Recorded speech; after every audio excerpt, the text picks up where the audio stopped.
Moment मैंने अपने आप को ट्रेन की पटरियों के नीचे पाया, और जब मेरी आंखें खुली तो वही ट्रेन जिसमें मैं ट्रैवल कर रही थी वो मेरी आंखों के ऊपर से बहुत तेजी से गुजर रही थी। एक लम्हे को लगा कि मैं कोई ख्वाब देख रही हूँ, लेकिन जब ट्रेन पूरी तरह से मेरे पैरों से गुजर गई मैं वहां हेल्पलेस थी। और जब बहुत दूर जाके किसी ने ट्रेन रोकी, वो ट्रेन रुकी, और उस ट्रेन को रुकता हुआ देखकर मुझे एहसास हुआ कि मैं कोई ख्वाब नहीं देख रही हूँ, मैं सच में ट्रेन से गिर चुकी हूँ और मैंने अपनी दोनों टांगे उस ट्रेन के पहियों के नीचे आ गई है जिसमें मैं ट्रैवल कर रही हूँ। वो पूरी 12 डब्बे की ट्रेन मेरे पहियों से गुजर गई, किसी ने ट्रेन रोकने की हिम्मत नहीं की। और मैं जब वहां गिरी तो लोगों ने मुझे देखा और 10-15 मिनट बाद काफी लोग आए, मेरे आसपास खड़े हो गए। मेरे पास सेलफोन नहीं था, मैंने अपनी बैग से उस वक्त डायरी निकाली, मैंने लोगों को फरियाद की, बहुत रिक्वेस्ट की, बहुत रोया वहां पर कि मेरे घर पे एक फोन कॉल करके बता दो कि मैं यहाँ पे हेल्पलेस पड़ी हूँ विथ हेवी ब्लीडिंग, मेरे बचने की कोई चांस नहीं है। एटलीस्ट मेरे घर वालों को पता होना चाहिए कि मैं यहाँ पे इस हालत में हूँ, मुझे लावारिस लाश बन के नहीं मरना है। बट उस वक्त मैं यही कहूंगी कि अल्लाह ताला की मसलहत थी। अल्लाह ताला उस वक्त जो मेरी तकदीर में था, किसी ने मेरी हेल्प नहीं की और मैं वहां पे 30 मिनट ऑलमोस्ट मैं ट्रैक पर विथ हैवी ब्लीड, मेरे दोनों पैर ट्रेन के पहियों के नीचे आ गए थे, मैं उसी हालत में पड़ी रही और मैं कॉन्शियस थी। मैं बस लोगों के सामने रो रही थी कि मुझे कोई पानी पिला दो, कोई घर वालों को कॉल कर दो, लेकिन किसी ने हेल्प नहीं की। And after 30 minute I got railway help, then मुझे गवर्नमेंट हॉस्पिटल लेकर जाते हैं, वहां पर भी कुछ ओटी स्ट्राइक होता है, मुझे फौरी ट्रीटमेंट नहीं मिलता है। एंड देन मेरा एक्सीडेंट सुबह 11 बजे होता है और मुझे 6 बजे जब मेरी फैमिली प्राइवेट हॉस्पिटल लेकर जाती है, then I got a treatment. And उसके बाद 16 साल की थी मैं जब मेरे साथ ये एक्सीडेंट हुआ। आप समझ सकते हैं 16 साल की उम्र में 1 मिनट में मेरे 2 पैर कट गए थे, मैं डिसेबल हो गई थी, मैं हेल्पलेस हो गई थी, मैं खुद से उठ नहीं पा रही थी, ना बैठ पा रही थी, ना एक तरफ से दूसरी जगह मूव हो पा रही थी। मैं मेंटली डिसेबल हो गई थी, फिजिकली डिसेबल हो गई थी और फाइनेंशियली कंडीशन भी काफी वीक थी। वो सारी चीजें मेरे दिमाग में चल रही थी और जब लोग मुझे देखने आते थे तो कुछ लोग हमदर्दी में नेगेटिव कमेंट्स भी करते थे कि 16 साल की बच्ची है, 2 पैर खो दिए हैं, सारी जिंदगी माँ बाप के ऊपर बोझ रहेगी, ये जिंदा क्यों है, इससे अच्छा ये मर जाती। ये सारी बातें लोग आके जब मेरे सामने करते तो मेरे जहन में वो सारी बातें चलती कि सीरियसली मुझे अल्लाह ने जिंदा क्यों रखा, जब मुझसे दोनों पैर ही लेने थे 16 साल की उम्र में, मैं खुद से मूव नहीं कर सकती हूँ, मेरी मम्मी को इतना सब कुछ झेलना पड़ रहा है। जिस उम्र में मुझे अम्मी की हेल्प करनी चाहिए उस उम्र में वापस से मम्मी मुझे गोद में उठाकर लेकर जा रही है, वापस से मेरी खिदमतें कर रही है। तो मेरी जिंदगी का मकसद क्या है, मुझे दोबारा जिंदगी क्यों दी अल्लाह ने। मैं बहुत शिकायतें करती थी अल्लाह से, मैं बहुत रोती थी, लेकिन उस मुश्किल वक्त में मेरे कॉलेज, मेरे स्कूल टीचर्स और बहुत से ऐसे नेक बंदे भी थे जिन्होंने मुझे हौसला दिया। उनमें सबसे पहले मेरी फैमिली आती है, मेरी बड़ी सिस्टर की फैमिली आती है। मेरी मम्मी ने मुझे एक जुमला कहा जो जिंदगी भर और मैं हर फंक्शन में बोलती हूँ, वो कि बेटा तुम रो मत, तुम्हारे साथ आज जो ये हादसा हुआ है, अल्लाह ने तुमसे सिर्फ 2 पैर लिए हैं, तुम्हारे पास तुम्हारा दिमाग है, तुम इतनी फास्ट ट्रेन से गिरी हो, तुम्हारे सर पे चोट लग सकती थी, तुम्हारी जान जा सकती थी, लेकिन अल्लाह ने सिर्फ तुमसे 2 मामूली पैर लिए हैं। क्या पता फ्यूचर में तुम्हारे लिए बहुत कुछ रखा हो।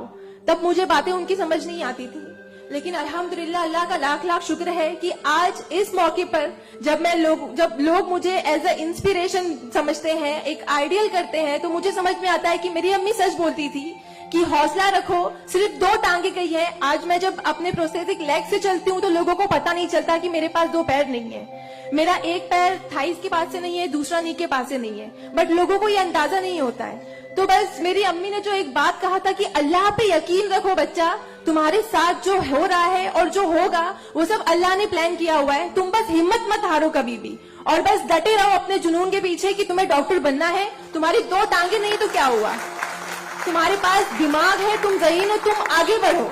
और क्या पता तुम आगे लोगों को आइडियलाइज कर, लोग तुम्हें आइडियलाइज करें इस चीज को लेके। मेरे doctor Sanjay Kantharia, orthopaedic surgeon, उन्होंने सबसे ज्यादा सपोर्ट किया इस बात को लेकर कि तू डॉक्टर बन। मैंने अपने जीने की उम्मीद छोड़ दी थी, डॉक्टर बनने की उम्मीद छोड़ दी थी, लेकिन जब उन्होंने मुझे बताया कि तुम डॉक्टर बन सकती हो, तुम बनो, देन मैंने प्रिपरेशन स्टार्ट की। सीईटी कॉमन एंट्रेंस टेस्ट होता है to getting in admission in medical college, मैंने वो क्रैक किया। I got 3rd rank all over Maharashtra in PH quota. After that मुझे बहुत खुशी हुई कि मैंने 3rd रैंक क्लियर किया है. Now I got admission, I will get admission in MBBS. But वहां पर भी एक प्रॉब्लम थी मेरे लिए कि मुझे डिसेबल परसेंटेज 89% डिसेबल हूं मैं, और मेडिकल में एडमिशन के लिए 40 to 70 there is a criteria to get admission for MBBS. मैं मोर देन 70% डिसेबल हूं. ये कहकर मुझे उन्होंने डिनाई किया कि आप एलिजिबल नहीं हो, आप MBBS में एडमिशन नहीं ले सकते हो, आप डॉक्टर नहीं बन सकते हो. तो उस बात को लेकर मैं बहुत डिप्रेस हो गई. देन मैंने वापस अपने डॉक्टर से हेल्प मांगी. उन्होंने मुझे एक मशवरा दिया कि आप हाईकोर्ट जाओ, बॉम्बे हाईकोर्ट. और जिस बात के लिए एक नॉर्मल स्टूडेंट को सिर्फ पढ़ाई करनी होती है, अच्छा रैंक लाना होता है, मुझे उस चीज के लिए मैंने वो किया. लेकिन उसके बाद भी मुझे बॉम्बे हाईकोर्ट जाना पड़ा.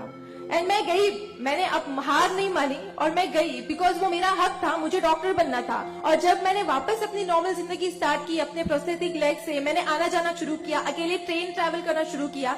देन मैंने रियलाइज किया कि मेरे अंदर कोई कमी नहीं है. मैं एक नॉर्मल लड़की हूँ, मेरे पास पैर नहीं तो क्या हुआ, मैं लोगों को सर्व कर सकती हूँ, मेरे अंदर पैशन है डॉक्टर बनने का.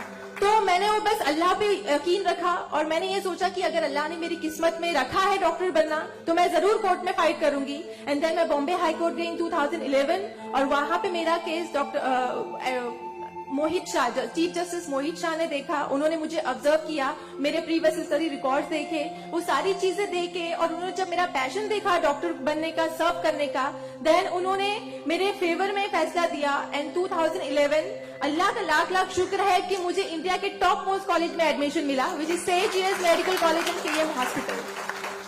देन 2011 में मैंने अपना MBBS में एडमिशन लिया.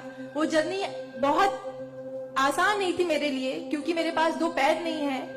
और जब मेरी काउंसलिंग चल रही थी एडमिशन को लेकर तो काफी जो डॉक्टर्स का पैनल था उन्होंने मुझे बहुत कुछ हकीकत बताई थी कि आपके लिए डॉक्टर फील्ड आसान नहीं है, इसमें पढ़ाई करना 5.5 साल, आपको एक OPD से दूसरी OPD जाना होगा. और तब मैं 2 क्रचेस यूज करती थी मेरे लिए.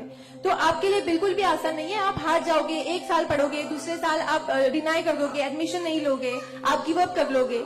लेकिन बस मैंने दिल में ठान लिया था कि मुझे इन्हें गलत साबित करना है और मुझे लोगों को प्रूव करके दिखाना है कि एक लड़की जो 89% डिसेबल है, जिसे लोग ये कहकर सुनाते थे कि सारी जिंदगी माँ बाप के ऊपर बोझ बनी रहेगी, उन्हें प्रूव करना है कि मैं डॉक्टर बन के लोगों को सर्व कर सकती हूँ. और जो मेरे दूसरे डिसेबल भाई बहन हैं उन्हें भी शो करना है कि after disability, after accident, post accident जो लाइफ होती है वो आप नॉर्मल गुजार सकते हो अपने हौसले की बनिस्बत.